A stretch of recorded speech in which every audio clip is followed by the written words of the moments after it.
Professor Desiderio Morti, um eminente lógico, né, que dá aula atualmente na Universidade de Ouro Preto, mas é autor da Enciclopédia de Termos Lógicos Filosóficos. Ele tem também um livro muito gostoso de ler, que é O Lugar da Lógica na Argumentação. Se eu não me engano, esse é o nome, né? É um livro assim, introdutório. Ele também ele edita aquele Arte de Pensar, que é distribuído para as crianças em português, estudantes, assim. Eu entendo que do ginásio, o equivalente que seria o nosso ginásio, né, que é o primeiro grau, para os estudantes lá em Portugal. Deveria ser adotado no Brasil, muito bacana.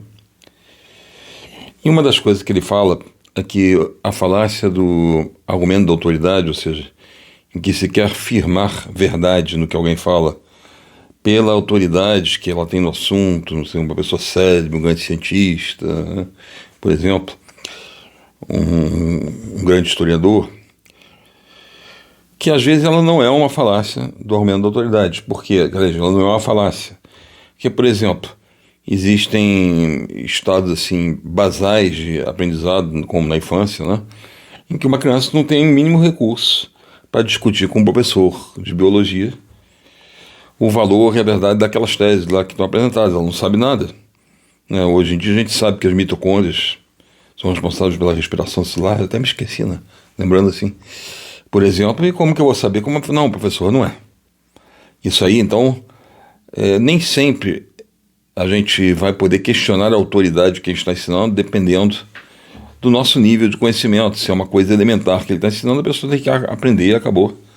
Para que um dia, né, a formação básica, uma boa formação, vai poder levar a pessoa a escolher a carreira que quiser, e lá ela vai desenvolver recursos em que ela vai se colocar à altura dessa crítica, né?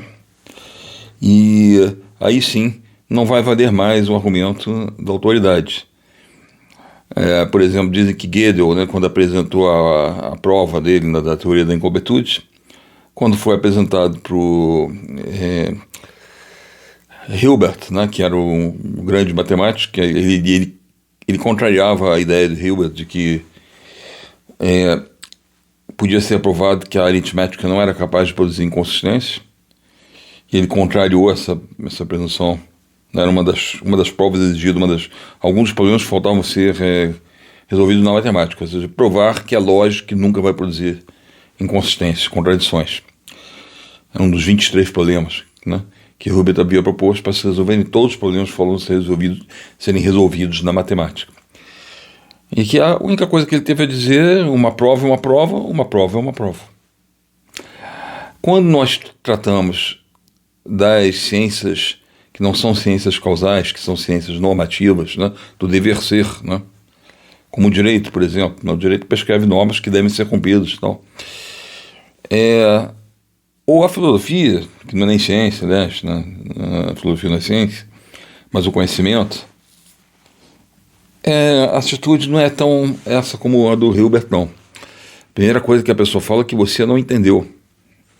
É comuníssimo isso, né? Em vez de reconhecer que há ou não há uma prova, como ocorre na ciência, em que ele tem que, ou ele refuta aquela experiência e aquela teoria junto com ela, junto com a refutação da experiência, ou ele, na verdade, ele não sabe o que dizer e ele não fala nada, mas ele não pode simplesmente falar: você não entendeu.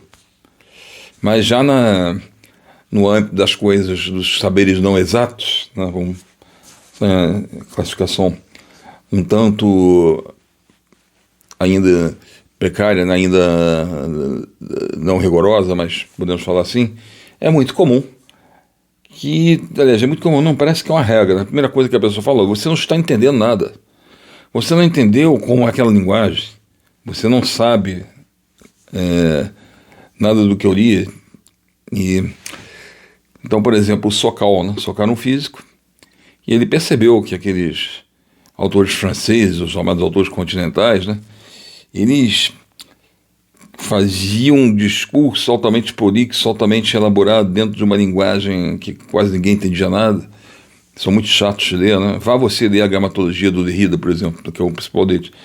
Aquilo ali é uma coisa, além de maçante, é uma coisa que você, às vezes, quando você está já no meio de uma página, você não sabe o que aconteceu no começo, quando você está no começo, né?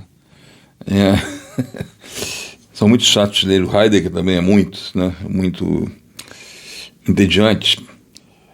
Mas não estou querendo criticá-lo só por serem entediantes, mas sim nesse caso, porque havia essa mania de falar, não, que ciência e filosofia se misturam e que elas são interdisciplinares e que a filosofia vem mostrar que a ciência é isso e que a ciência vem mostrar que a filosofia é aquilo. E ele, muito observador disso aí, resolveu fazer uma brincadeira. Ele escreveu um artigo daqueles rocambolescos, né?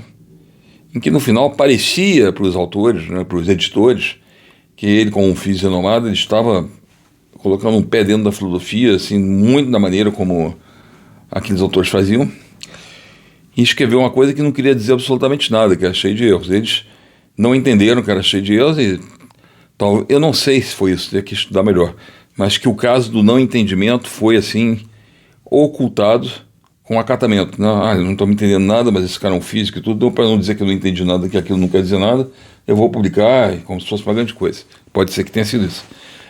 Um tempo depois ele foi lá e revelou que aquele artigo não queria dizer nada, que tudo que ele estava falando não tinha sentido nenhum, e aquilo tinha sido aceito lá numa das revistas mais renomadas desse tipo de filosofia. Então o caso ficou famoso, né, como as imposturas de Sokal, né? E é claro, ficaram uma raiva, uma atrabide contra ele, né? Uma raiva biliosa, né, contra ele. Mas o fato é que aconteceu e eles não tinham mais nada a fazer depois que isso aí foi revelado, né? Então, esse tipo de argumento da autoridade é pernicioso. Não é a mesma coisa que um professor que ensina uma criança que ela tem que aprender mesmo pela autoridade dele até o dia que ela tiver recursos de pesquisa, de estudo para criticar. Mas não é dentro da ciência, já onde a pessoa já se encontra entre pares. Não adianta falar que, olha, eu tenho um doutorado, eu tenho um mestrado, eu estudei isso, eu não sei o quê, né?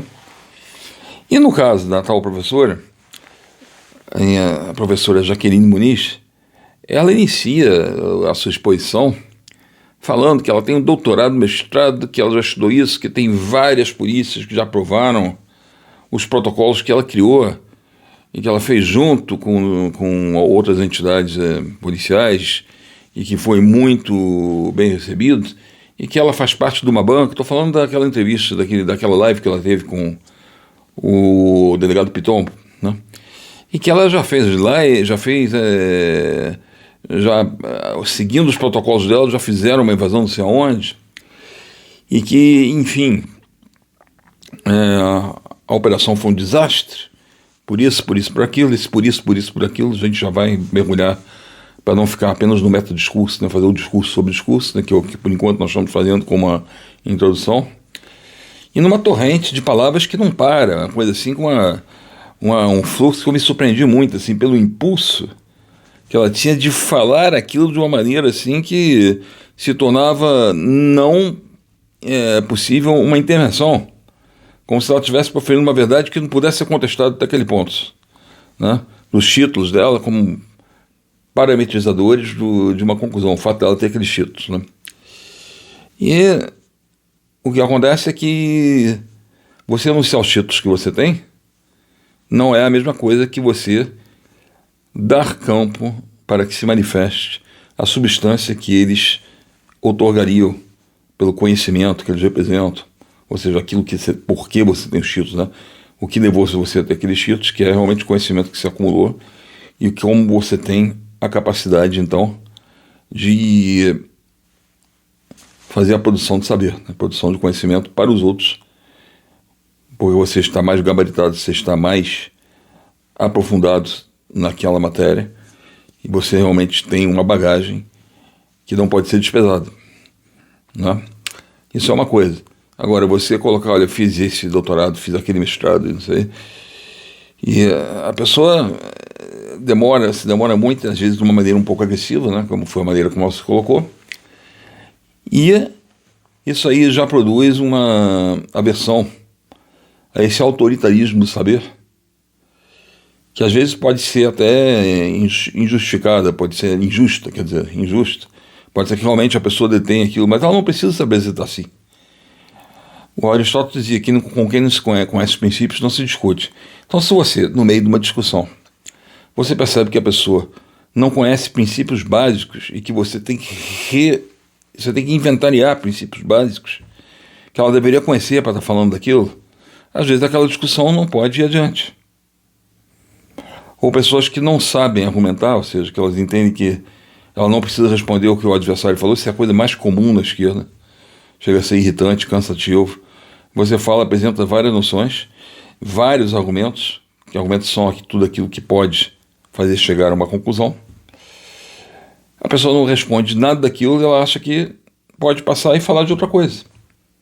Quando você está num debate sério, que se perdeu, que eu vejo aqui nas nossas universidades, da maior parte das conversas, principalmente com pessoas de esquerda, é que você fala uma coisa, aquilo que você falou passa a não existir. Se você anunciar, por exemplo, todas as arbitrariedades, ou que eu considero atrocidades que o Alexandre de Moraes fez, a pessoa tem que responder aquilo para cada coisa que você está falando, ela deveria responder aquilo e mostrar.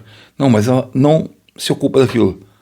Ela passa a falar que a extrema-direita fascista, isso, não sei o que, que queriam dar um golpe, e ela não responde ao que você está mostrando.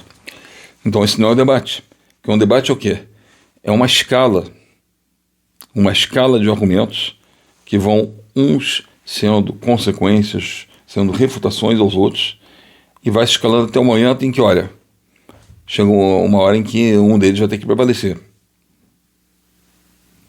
Não existe, assim, duas verdades, né? Salvo nas teorias da lógica, aquelas teorias da chamada lógica fuzzy, que são lógicas não clássicas, né? Feitas para infirmar o princípio da não contradição, né? Então, esse tipo de lógica, às vezes acontece isso, e muito mais por uma conveniência para poder continuar a inferência e não haver, assim, com a eliminação do princípio da não contradição, mas intuitivamente é muito difícil dele ocorrer. Ele campeia muito mais na incerteza sobre a resposta, né? Então você continua deduzindo as duas possibilidades, mesmo que elas fossem auto-excludentes, né? Uma fosse explodir a outra. Mas, enfim, isso não é o que acontece no debate. Essa escala para chegar finalmente a uma conclusão conjunta, né? Ou então, se não puder ser feito isso, para que as duas teses fiquem expostas, mas um tem que responder o que o outro disse, né? Não é isso que acontece, né? Então, esse tipo de debate, na verdade, não é um debate, é um choque, é um estado conflitivo de apresentação, e que se apresenta enervado pela personalidade da pessoa, conforme for o caso. Foi o que eu vi ali, né? Porque ela vai falando com uma fúria, como se alguém estivesse afrontando porque não está levando em conta os títulos que ela tem. Quando o conhecimento que ela está apresentando é que deveria se impor por si só, com razoabilidade, com uma certa serenidade. Por quê? Porque a razão não precisa da espada do ímpeto, né? Da espada da afetação.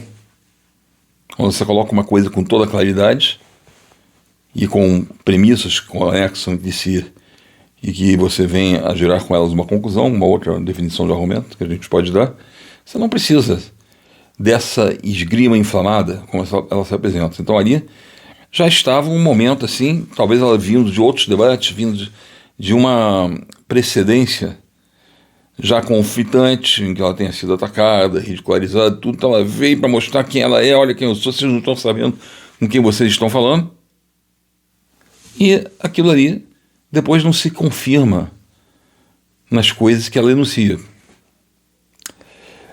E é preciso, por derradeiro, antes da gente entrar nos argumentos dela, a gente entender um pouco o que é passado por uma aparência, por uma postura. Por quê? Não se trata de modo nenhum de ter preconceito. Cada um se veste como quiser, pinta o cabelo da cor que quiser, usa os adereços que quiser, não tem problema. Só que tudo que você não pode é não ter noção da realidade, não ter noção do impacto que aquilo vai causar nas pessoas e como as pessoas lerão aquilo.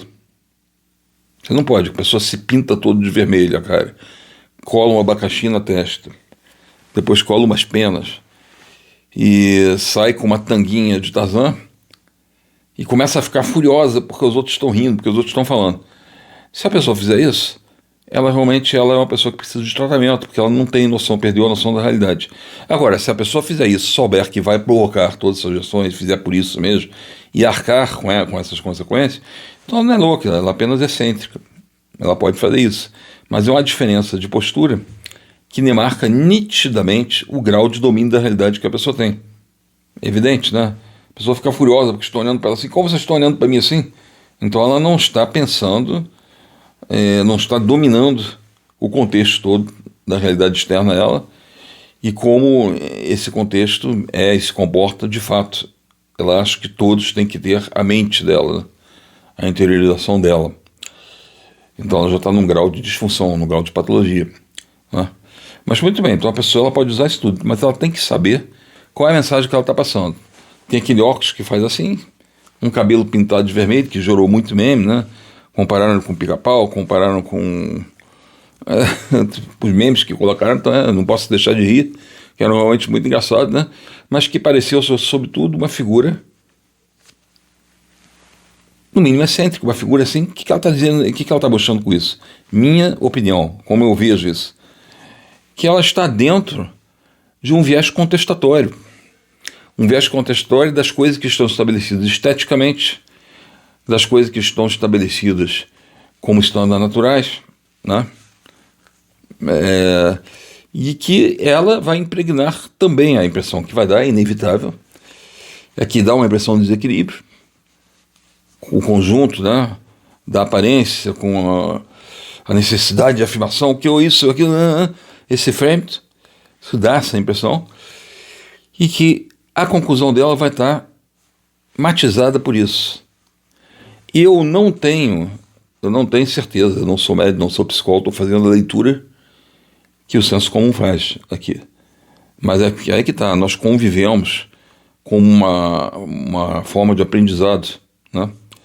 A convivência é um aprendizado, a interação social é um aprendizado. Você entender o que você passa, aquilo que está só na tua postura, você sabendo que as pessoas não vão entender, e aquilo que é, digamos, uma idiosincrasia, uma maneira de comportamento que vai provocar isso nas pessoas. Você quer que provoque, tudo bem. Mas tem que ter essa interação com o meio e saber que pessoas como eu, que sem ter um curso de psicologia nem nada, como vai chegar aquela sua colocação como pessoa, o seu cartão de visita, a sua aparência, né? Eu estou fazendo esse vídeo aqui, se eu tiver uma camiseta, pode parecer outra coisa, tem gente que não se importa com isso. Se eu for fazer um vídeo que é para a exposição oral dentro de um tribunal, eu vou talvez colocar um terno e gravata. Ou então você pode fazer como o Cacai, que foi dar uma de descoladão, que não tem nada daquela pureza do descolado, né? Que ele foi de bebu no STF, foi para causar. Essa é a minha opinião. Chega a ser ridículo, né? Porque a Suprema Corte ela exigia um comportamento solene, um traje solene. É até um desrespeito com a corte isso. Então, mas acho que aquele ali foi sabendo o que ia fazer, né? Mas enfim. E a gente começa a pensar, olhando a professora assim, que a mesma categoria de comportamento, mesma categoria comportamental, como eles falam hoje em dia, estava, como eu disse, matizando também as conclusões dela naquele setor. Então que ela seria levada dentro desse espírito de contestação a contestar valores e a contestar posicionamento, a contestar o fato criminoso, a natureza do bem e do mal. Ou seja, se eu relativizo a estética, se eu relativizo coisas que são intuitivamente acatadas pela sociedade, eu estou querendo pôr fogo, né? Aproveitando a cor do cabelo, eu estou querendo incendiar aqueles conceitos. Eu me comporto assim. E isso aí vai produzir um estupor, ao mesmo tempo que ela relativiza, então também chega a esse ponto de relativizar o bem e o mal, o relativismo moral, o relativismo cultural. O Ben Shapiro, naquele livro Lavagem Cerebral, que ele falou que está acontecendo nas universidades americanas sendo tomadas pela esquerda, ele fala que uma coisa que era o mais comum era a relativização do mal, mostrar que não existe nem bem nem mal pelos professores. Então, um criminoso que, por ser negro, tinha cometido atos bárbaros, ele não era tão mal assim, porque ele estava respondendo ao sistema. O sistema era o culpado, ele não era criminoso. Qualquer semelhança, né, é mera coincidência. Será mera coincidência? Não, não é mera coincidência. Porque a descriminalização, ou então, não é nem descriminalização, mas a legitimidade para praticar atos infratores como consequência, como reação a uma opressão, é uma linguagem, um discurso que a esquerda aplica e que, de repente, nessa professora, mesmo sem ela falar disso, ficou encarnado, né? Quando ela fala que foi um fracasso total a operação, querendo criticar a qualquer custo, ela produz esse estado de rejeição, porque parece que uma vez mais ela quer despejar ali o discurso da legitimação do ilícito, do crime, porque eles são vítimas, né, das circunstâncias sociais. Então isso aí já vem muito forte no discurso dela e parece que ela está querendo desaclimatar, ela está querendo neutralizar o entusiasmo gerado com a operação. Que aquilo foi uma besteira, aquilo não vai dar em nada, aquilo ali foi algo que contraria todos os protocolos de segurança, protocolos de operatividade, não sei o que lá, e as palavras dessas que os filósofos franceses usam, que serão muitas, né? Ela vira para o delegado e fala que ele é monológico. Não sei se ela está se referindo a monólogo, porque é ela que não deixava ninguém falar. O delegado Pitombo, né? Ou se ela está querendo dizer que ele tem uma lógica só, como se existissem duas lógicas. Para mim não existe, né? Mas ela vai usando essas palavras, ela usa muito bem as palavras, né? Ela tem uma riqueza vocabular muito boa, uma fluência muito boa, mas que a gente vê que ela está impregnada desses jargões, tipos daquela revista lá que o Sokal fez a brincadeira, e ela vai nesses jargões, né? Então está barateando a pessoa, está barateando a soberania, isso é interessante, dá até para notar, porque é bom, a gente se enriquece, né, para a gente escrever. Ela tem uma coisa assim, mas ela não convence. Ela não convence do domínio dela, da expertise dela, apesar de que ela tem o título, né, não estou duvidando nem um pouco que ela tem o título, mas ela não convence da substância deles, né, porque ela fala coisas que são completamente desintegráveis, que se volatilizam a um olhar mais percussiente, um olhar mais atento, um exame mesmo. E eu vou começar a dar alguns exemplos aqui agora. Por exemplo, ela fala que não existe essa coisa de lugar onde o Estado não acessa, não existe essa coisa de lugar onde não há soberania, onde há ausência de Estado. O que existe é uma parceria, uma conivência do Estado para que aquilo ali fique ali, que na hora que o Estado quiser ele vai lá, entra e faz e acabou. Então a criminalidade ela só se mantém, o crime organizado, porque o Estado tem uma parceria. Ora, nesse ponto de vista, nós já encontramos a primeira falha, né? Primeira invalidez, né? Invalidade do argumento, né? Por quê? Primeiramente, se existem elementos dentro do Estado que promovem ocultamente essa parceria, que são aqueles que deixariam esse estado de coisa permanecer, onde tem um grupo lá que domina toda uma região e impõe suas leis, se existe isso não é uma política estatal. Isso é uma corrupção dentro do Estado. Isso é uma patologia dentro da estrutura estatal, onde elementos corruptores e corrompidos fazem com que o Estado não haja. Mas isso não é a concepção de Estado. Além do que, a operação então seria muito boa, porque seria justamente a cessação desse estado de conluio, né, dessa situação de conduir do Estado, né? A cessação dessa ilicitude para sanar-se isso e acabar com aquilo ali. Então, não, se ela fala que existe conivência do Estado, então uma operação que vem acabar com o que seja essa conivência, está remediando isso que ela falou. Essa é a primeira falha básica do argumento dela. A outra coisa que ela fala, ela salta por cima do conceito de soberania, né? Não que ela salte por cima ao lidar com ele, mas ao enunciá-lo. Que você, quando está colocando uma tese, você tem que delimitar o conceito daquilo que você está empregando. Não é? Para que as pessoas saibam, então, qual é a definição que você está usando para aquilo que você está concluindo. Não é? Se eu falo em corrida de automóveis, eu tenho que falar que é corrida com veículos automotores, usando motor de combustão, então carro elétrico, que pode alcançar uma velocidade X. Né? Agora, se eu falo assim, na corrida, o sujeito chegou atrás 2 horas do outro, do primeiro, né? Ora, o primeiro estava indo de carro, o outro estava indo de bicicleta. Se eu não defino isso, ninguém vai entender, vai pensar que foi uma corrida entre iguais, entre condições equiparáveis, similares. Né? Um exemplo bobo, mas que dá para vocês entenderem o que eu quero dizer. Então é preciso apresentar o conceito que você está usando.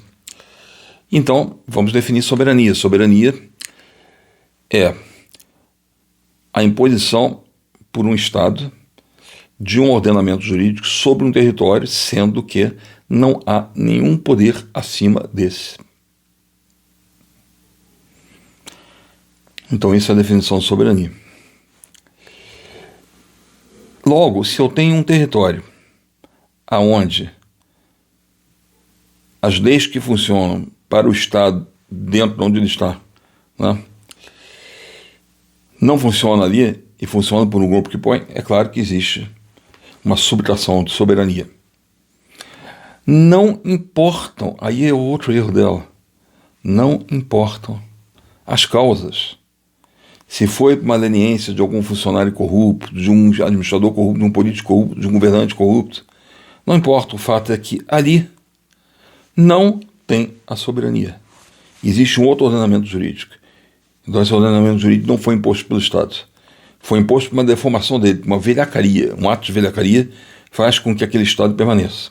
Agora estou usando o Estado, que aquela situação permaneça.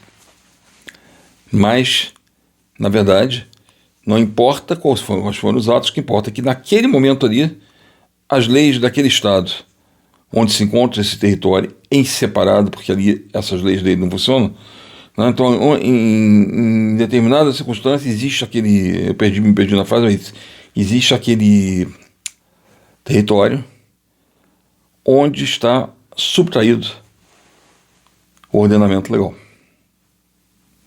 Então, isso aí é ausência de soberania. Então, o delegado, ele fala muito bem para ela. Se um oficial de justiça vai fazer uma situação de alimentos e ele entra no complexo do alemão e não consegue fazer, porque tem um outro poder ali, e está havendo uma subtração de soberania, não tem soberania. Não importa se o Estado tem força muito maior para entrar e acabar com isso, mas, no entanto, aquilo ali está em suspensão, está suspensa a soberania ali. E é lógico, então, que aí se forma o escopo da invasão.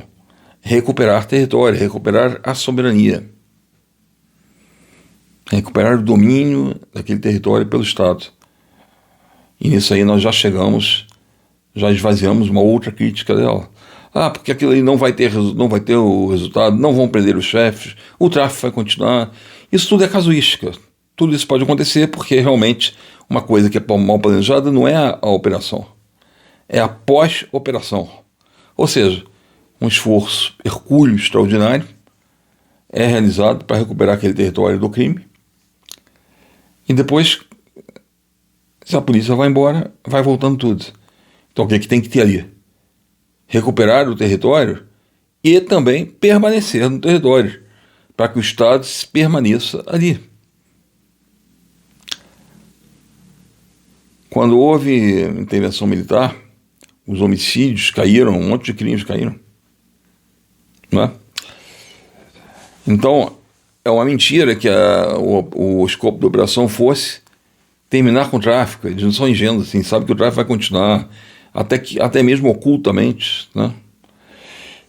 E eles não viram isso, eles viram o seguinte, como está uma situação saliente demais de subtração de soberania, em que existe uma população escravizada. Porque o Comando Vermelho ali, como disse o Coronel Pimentel, ele não trabalha mais com drogas só. Ele trabalha com a cobrança de serviço. Exatamente como faz a milícia. E aquela população está toda submetida. Os direitos humanos, aí nós chegamos a um ponto, né? Preocupação pelos direitos humanos.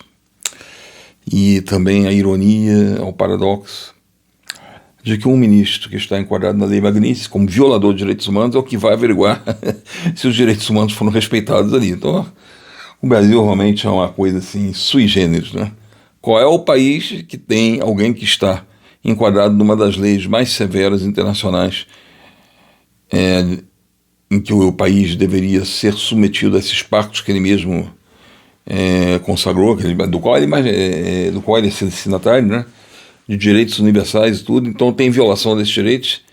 Então, os Estados Unidos falam: aqui no meu território, em todas as empresas americanas, todos os bancos que estiverem com ele vão ter que cortá-lo, senão não vai poder mais participar e tudo.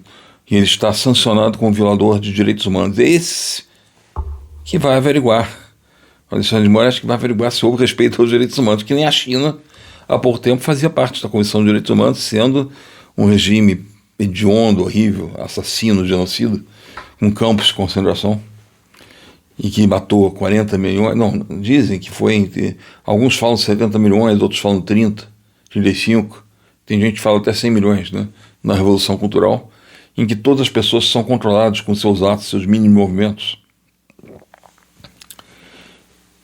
E ela estava na Comissão de Direitos Humanos lá da ONU, uma coisa assim. Então essas coisas aqui são realmente hilárias, né? Hilárias. O Alexandre devia cuidar de direitos humanos para mim.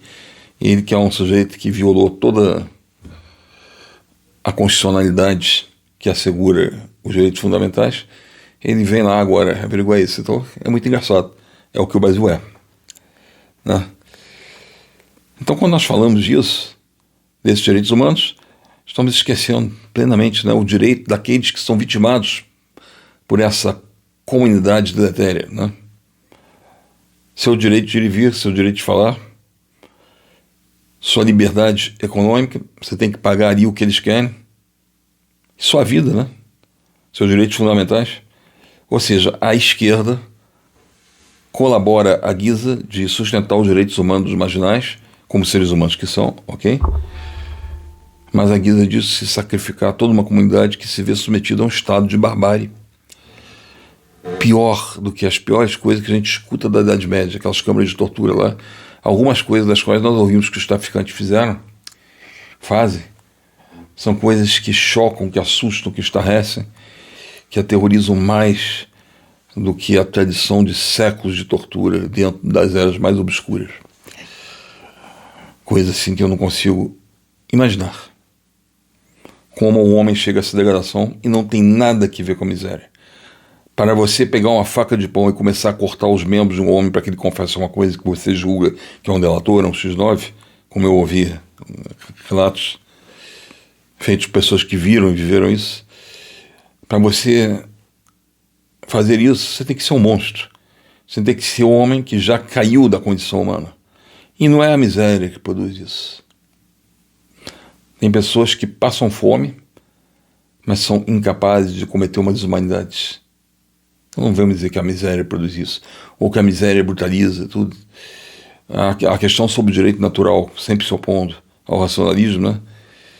Ela é aquilo, como meu pai dizia, eu repito sempre, eu dizia no livro dele, que é o direito da crise contra a crise do direito, é aquilo que sempre permanece e sempre emerge do homem, e que até os filósofos que colocaram em questão Deus, como Kant, eles entendem que existe uma noção de justiça pela qual você se conduz e que você, independentemente de qualquer vantagem, né, você não tem vantagem que ela conduz, mas você sabe que é o certo, não é? E Kant mesmo dizia que nada mais belo do que um coração puro e um céu estrelado sobre sua cabeça. Então não é possível que quem conceba o homem assim vai estar compatibilizado com um ser bestial que faz isso que eu falei, ou outras coisas piores ainda, né? Suspeitaram que o homem estava sendo acusado de estupro, arrancaram o rosto dele, deixaram ele vivo sem rosto, arrancaram a pele. Como é que eu estou conectando isso? Como é que eu estou dizendo que isso é produto da degeneração social? Não, desculpa, da degeneração social. Que essa degeneração é produto da carência econômica. Não, não é, não tem justificativa. A grande parte das pessoas da favela não se encaminham para o crime. Mas o que acontece com o Marx? Ele nega a ontologia a qualquer causa imaterial da história. Nisso aí ele segue a tradição do Epicuro, que foi sobre quem ele fez a tese dele de doutorado. E daí depois ele vai partir para implodir a dialética hegeliana e colocar, em vez de ser uma associação de estados de espírito, né, vai ser uma associação material. E aí ele cria o que eles chamam de materialismo dialético e vai reduzir o mundo ao mundo dos 5 sentidos. Tudo que existe é a matéria, e aquilo que faz então as relações materiais é a economia, né, o regime econômico. E por isso que eu digo que marxismo é zoologia humana mediante a economia. Porque você reduz o homem a um ser animalesco, que ele desfruta dos 5 sentidos que estão em relação, então, com o conhecimento desse mundo externo. Não há uma vazão, uma perspectiva transcendental no mundo além das formas, como há em Platão, por exemplo, teoria da linha dividida. Não há. Não há um bem, não há nada. Tudo é produto da relação econômica. Ele vai dizer na ideologia alemã, que eu sempre lembro, que até a metafísica é resultado do estado de produção. Então o Marx, ele reduz o homem à sua animalidade. E dentro disso, ele vai com essas pessoas que relativizam a moral, que não existe verdade alcançável, tudo é resultado relativo ao estado social e econômico. Tudo é construto social. Então, muito mais do que o capitalismo, o consumismo, o marxismo assim assume isso como norma, como norma ontológica, assim, a matéria, o mundo é só matéria. E ele vai dizer que a religião é um ópio do povo. Então isso aí vai estar na crítica à filosofia do direito, do Hegel, né? Então o Marx, ele industria muito mais esse mundo de valores materiais, e ele pode ser então colocado como responsável dessa mentalidade então, que se rende ao consumismo, onde jovens iconizam aqueles que têm poder, e com poder médico, com poder das armas, no crime também o poder financeiro, com o poder financeiro, o glamour que eles despertam em torno de si. Então você vai ter jovens na favela celebrando os marginais, e a esquerda se dá conta muito bem de que essa iconografia, né, iconização dos marginais, ela é um instrumento que pode ser aproveitado pela revolta. A revolta, que é o elemento mater, né, substancial daquilo que a esquerda quer, como força para acabar com tudo que está aí. Então, quando esses jovens estão fazendo o funk deles, que para mim é uma degradação da arte, né, que na arte, quando eles estão circunscrevendo tudo ao universo instintivo e tendo lá uma comemoração quase tribal, né, de um ídolo emerso da violência, né, um líder marginal. Quando eles estão fazendo isso tudo, eles estão expressando uma revolta comunitária com aquele estado de coisas. Isso é muito bom para a esquerda, porque ela acha que um dia ela vai aproveitar isso, e diferentemente do que o Marx falava, ela vai ter um limpo em proletariado. O próprio Marx não detestava, ou seja, a classe proletária que se torna marginal, né, criminosa. Mas já vai ter Marcuse, vai ter Mao Tse-tung, que vão falar que esse pode ser um verdadeiro combatente. E esse pessoal todo revoltado, ele está assim porque ele está se insurgindo, né, contra aquela burguesia, né, contra o poder dominante do capital. E é como se nós estivéssemos criando nas nossas periferias um exército de pessoas prontas a nos assassinar. E essa tomada de poder por essas pessoas é o sonho da esquerda. Por isso que é uma piada falar em golpe de Estado. E eles que deram golpes em todas as experiências históricas, mataram milhões, sangraram a humanidade, instituíram regimes hediondos, distópicos, nos quais as pessoas fugiam, tentavam fugir tão bons que todo mundo queria fugir de lá. Ou seja, uma comarca da infelicidade. E essas pessoas são mantidas dentro do Estado democrático, nas favelas, em estado de julgo. E a esquerda está preocupada com o direito daqueles que escravizam. É interessante, né? O mar de contradições que eles são. Então, outra das coisas que, agora voltando ao tema, né, mas estou mostrando por que o Marx, para mim, ele é muito mais culpado na mentalidade materialista que leva as pessoas a se obcecarem pelo consumo. Né, voltando ao tema, eu venho a falar aqui da outra alegação dela, que 2.500 pessoas era um absurdo, porque certamente esse contingente fez ficar desprovisionado o policiamento do resto do Estado. Isso é dito sem que ela se dê o trabalho de mostrar nenhum dado, mostrando, comprovando que houve um aumento de criminalidade. Naquele momento estava tendo a invasão, em outros lugares houve esse aumento de criminalidade. Né? Eu não sei, pessoal do Flamengo, pelo amor de Deus, não quero arrumar, porque eu sou flamenguista, né? Mas uma vez me disseram que quando teve uma grande decisão no Flamengo, né, no final, que o Maracanã teria ficado superlotado, o número de crimes diminuiu muito na região naquele momento do jogo. Não sei se é verdade, é hilário, né? Mas se isso for verdade, seria um dado concreto. É isso que eu queria saber, algo assim dela. Mas não tem esse dado. Não tem. A outra coisa que ela fala é que se você não tem um controle de 360 graus dos inimigos, né? Então não pode mandar as pessoas por aquelas vielas. Isso eu entendi, não sei se ela disse isso. Então você vai chegar nelas como? Outra coisa. Isso aí o coronel Pimentel também falou, que não pode falar que é sucesso uma operação onde morrem 4 policiais. Mas 4 policiais dá 0,2% de 2.500 pessoas. Né? Será que eu posso comprometer todo o alcance de uma operação dessas? Né? Com isso, com 4 policiais mortos, não estou dizendo em momento nenhum que nós devemos tolerar, que não é nada. Não é que não estou dando uma de Eliane Cantanhede, não estou fazendo isso. Quer falar, porque Israel quando joga uma bomba, Israel tem uma mortezinha aqui, outra mortezinha ali, pronto. Ela foi despedida com razão, né, por estar menoscabando os mortos em Israel. Né? Mas não estou querendo falar isso, nada disso. Tenho amigos policiais, tenho clientes policiais como advogados, né?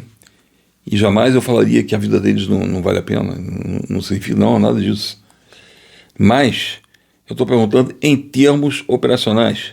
Qual é o exército que foi para uma batalha de maneira que só teria vitória se não houvesse nenhuma baixa? Os generais ficariam de mãos atadas se houvesse essa exigência.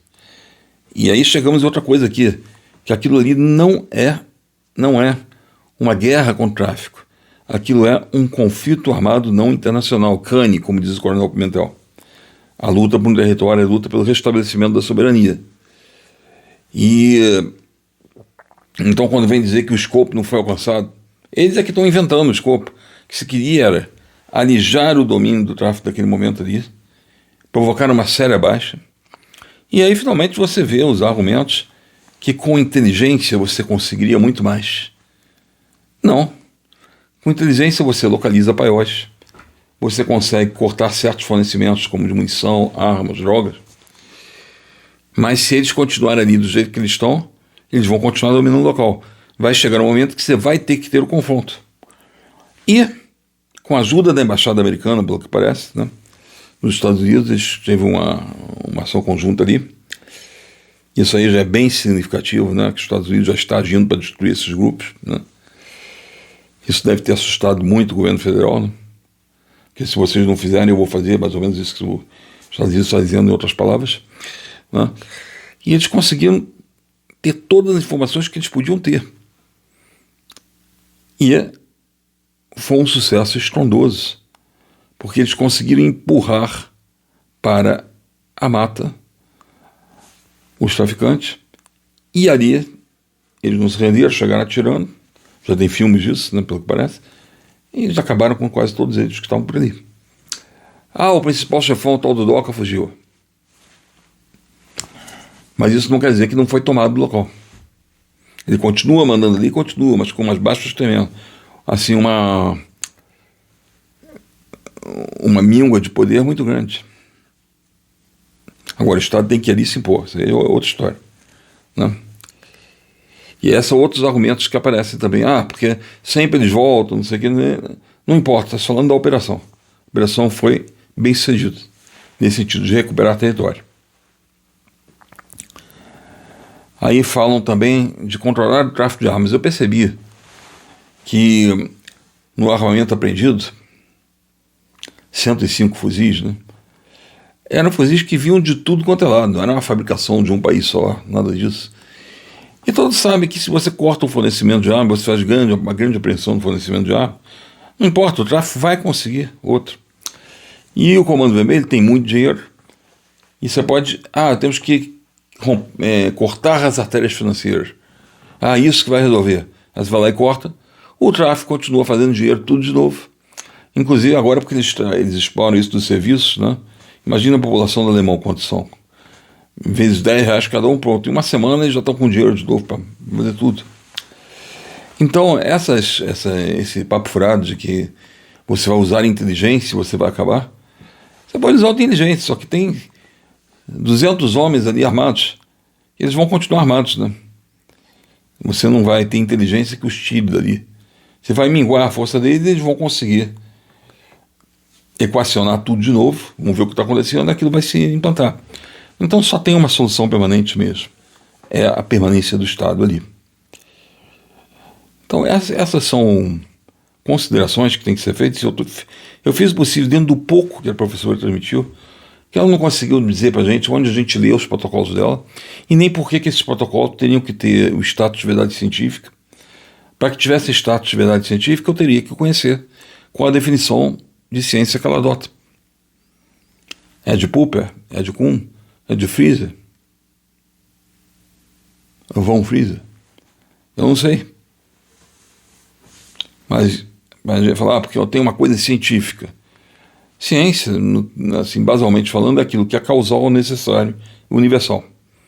Ou seja, é o conhecimento de um fenômeno que ele é causa de outros fenômenos, ou então ele tem uma natureza causal, ele se deve a isso, dentro da natureza, né, do mundo natural, e ele é necessário, ou seja, necessariamente aquela conclusão vai ser aquela, não pode ser outra, né? E é universal, se aplica a todos os casos que são semelhantes àquele. Então pode se formar uma regra geral. Isso seria ciência. Agora, para Popper, aquilo, uma teoria é científica quando ela tem um elemento que pode ser falseado. Quando aquilo não acontece, então tem outra explicação, então é porque aquela teoria não é científica. Caso, aliás, como o Popper fala em Conjecturas e Refutações, que é a psicologia, né? Então, quando ela fala, por exemplo, que ela é uma cientista social, eu queria ver como é que é essa ciência social, né? Acho que é um termo que é usado de maneira mal gastada, né? É prodigalizado o termo ciência, mas não chegam a essas exigências epistemológicas da ciência empírica, da ciência que fala de respeito ao mundo natural. Então, eu falo isso para o quê? Para mostrar que não é tão impressionante assim quando alguém fala: eu sou uma cientista social, sou uma cientista política. Tem que se ver o que é isso. Também era outra coisa que ela deveria apresentar o conceito. Mas, no meio daquela tempestade de animosidade entre ela e o delegado, né, provocada por ela, porque ela veio dizer que os outros tinham que se vergonhar, que os policiais estavam envergonhados disso, que aquilo tinha sido um desastre.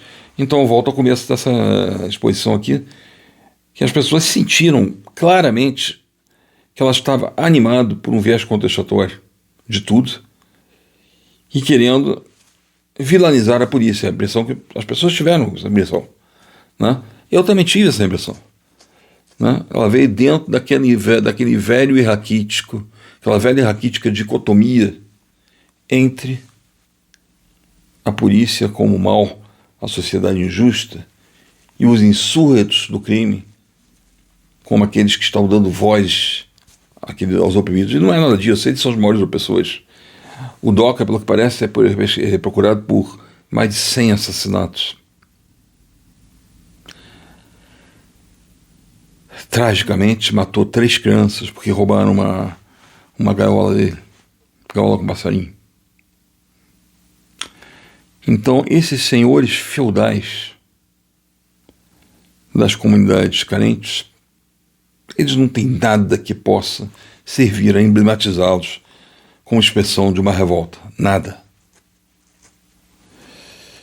E a professora, nesse ponto, ela perdeu uma grande oportunidade de se mostrar mais serena como uma derivação da claridade de suas posições, da razão de suas posições. Em vez disso, ela não pode reclamar. Uma pessoa não pode ter tanta falta de noção que vai dizer que a gente vai enfrentar um fuzil com uma pedra, porque até o cara levantar o fuzil e fazer pontaria, já conseguiu acertar a pedra na cabeça dele. Ai, meu Deus, essas proposições ridículas, elas são realmente, tem que ser criticadas, tem que se mostrar, olha, essa pessoa aqui, que um grande veículo de comunicação pegou para ser consultora, olha o que ela está dizendo. Qualquer pessoa, como é que eu vou com uma pedra e vou esperar o momento que ele certo para eu atacar a pedra em cima dele, enquanto isso tem outros já com um fuzil apontando para mim, uma sarevada de tiros. Então, a colocação dela é delirante. É o que a gente sente, a gente não está ofendendo essa pessoa. A gente está fazendo um retrato de uma colocação que qualquer pessoa que tiver um pouco de bom senso verá que aquilo ali é uma coisa escalafabética. Hilário. Então é claro que ela vai reclamar depois de uma afirmação dessa, que façam uma catapulta, mostrando uma pedra de uma catapulta, o BOPE usando catapulta. Ou então 2 soldados do BOPE acantonados num canto lá, numa reentrância, com 2 pedrões grandes, a arma deles essa pedra.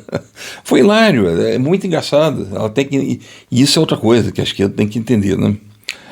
Eles, o tempo inteiro, fazem de maneira equivocada a crítica ao Olavo de Carvalho pelas coisas que ele falou fora de sua expertise. O Olavo de Carvalho não era cientista, não era físico, então ele falava uma besteira sobre teoria da relatividade, como de fato falou, e querem julgá-lo por isso. Ontem ele fala de terra plana, ele não é geólogo, não é astrônomo, e ele falou apenas que não estavam respondendo os argumentos das pessoas. Pronto, terraplanista. Ah, porque a Pepsi, o que tem conhecimento de filosofia, o conhecimento epistemológico, o conhecimento da história e da axiologia e da filosofia a ver com se é verdade ou não que tinha um corpo humano na Pepsi? Nada. Mas pegam todas essas coisas e falam terraplanista, astrólogo, não sei o quê, e fazem tudo quanto é tipo de piada com ele. Já da professora, não. Tem gente por aí que acha que pode processar quem estiver fazendo chacota, quem estiver fazendo graça. E eu acho que vão dar, se num regime de exceção voltado a perseguir a liberdade de expressão, a liberdade de ideias, principalmente aplicada àquelas ideias que não têm força para se manter por si mesmas, né, e que elas resvalam no ridículo, né, num regime de exceção, onde não se pode, por meio do humor, descortinar a verdade, essa pessoa ela vai poder calar a boca de todo mundo mediante a lei, que é o expediente da nova ditadura, né? Mas, num regime sóbrio, numa sobriedade democrática, com verdadeira garantia da liberdade, não se pode acabar com o ânimo jocante, não se pode acabar com o uso do humor, até da radicalização, para desvelar a verdadeira natureza de uma coisa. Que aquilo lá está empanado no conhecimento, a pessoa está falando, é porque ela está falando, tem doutorado, eu não posso cair na gargalhada quando eu vejo uma afirmação dessa. Mas a afirmação é hilária. Seria bom ter um debate com essa professora em termos contidos, sóbrios, sem essa torrente daquela mostrar que ela tem o título, daquela querer interromper, ela queria usar todo um fluxo verborrágico a todo momento e não deixar ninguém falar, e depois ela solta essas coisas e tudo, e ela vem como quem vem dar a lição naquele que é inferior intelectualmente. Ela não está mostrando essa superioridade intelectual, ela está mostrando uma superioridade de erudição, mas não uma superioridade de formulação sobre o objeto que ela está tratando. Então seria bom ter um debate com ela em que ela estivesse apaziguada, ou seja, disposta ao elemento dialético num sentido construtivo e não tão orgulhosa de si mesma, tendo apenas títulos acadêmicos, mas não uma repercussão real de sua obra. Então ela não foi capaz de convencer, a sociedade reagiu, ainda que de uma maneira intuitiva, mas vendo uma inconsistência, uma inverdade naquilo que ela falou, e ela tem que conviver com isso, porque isso faz parte da apuração do conhecimento, do desenvolvimento do conhecimento. Agora ela quer o quê? Se imunizar contra críticos, ser levada a sério com essas atitudes, com esse destempero, e ainda formulando proposições com que eu novamente chamo de delirante, como essa da pedra. Aquilo ali foi hilário. É isso que ela quer? Ela quer se impor com isso? Ela não vai conseguir. Criticam tanto Olavo de Carvalho, mas ele está tendo mais repercussão que todo o escrete filosófico brasileiro, né? Por que será? Por que será? O que vale é a obra em si. E só se deve criticar alguém lendo sua obra. Essa é uma falha minha, porque eu não consigo encontrar nada que ela tenha escrito. Estou procurando esses protocolos na internet, queria conhecer, né? Para ver se realmente ela não é uma péssima advogada da sua própria obra. Pode ser que aconteça isso. Mas até aqui, tudo que ela apresenta se presta ao que está sendo devolvido a ela, em termos de ridicularização, em termos de humor, em termos de caçoada. O que ela queria com essas frases? Né? Tem que se dar mais uma chance a ela, dela expor essas coisas, mas não com esse viés condenatório, que agora eu vou mostrar como é que a polícia é, como é que eles não sabem tratar as populações carentes e tudo, e eles é que sabem, permitindo, direto ou indiretamente, que esse estado de opressão, de escravização, esse estado de barbárie continue. Está de parabéns a Polícia Militar, está de parabéns o BOP, está de parabéns o CORE, que eles lavaram a alma do brasileiro, mostrando uma limpa num estado de deterioração. É isso. Meu muito obrigado.